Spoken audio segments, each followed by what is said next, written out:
বছরের শেষ দিন।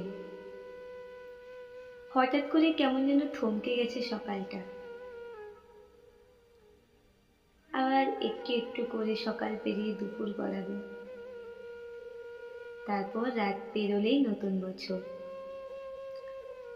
বাইরে নরম রোদের চোখে চোখ রাখলে মনে হয় এবছর কত কিছু হারিয়েছি।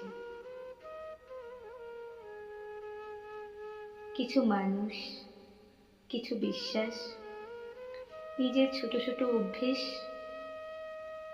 হঠাৎ করে যেন তারা আর আমার নেই।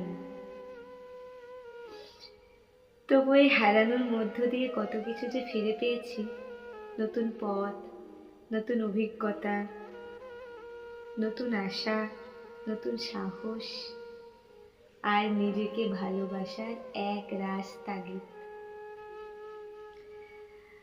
আজ এই শেষ দিনটা একটু কষ্ট দিচ্ছে ঠিকই, তবে অনেকটা আশার আলো দিচ্ছে। কারণ জানি যা গেছে তা স্মৃতি হয়েই থেকে যাবে, আর যে আসবে নতুন বছর, সে আশার আলো নিয়ে তোমাকে নতুন পথ দেখাবে। পুরনো বছর, পুরনো মানুষ, পুরনো অতীত সবকিছু স্মৃতির পাতায় যত্ন করা থাক। আমরা বরং নতুন কিছু নিয়েই এগিয়ে চলি, এক রাশ অভিমান নিয়ে বিদায় জানাবো 2025কে, আর বরণ করব অনেকটা আশার আলো নিয়ে 2026কে।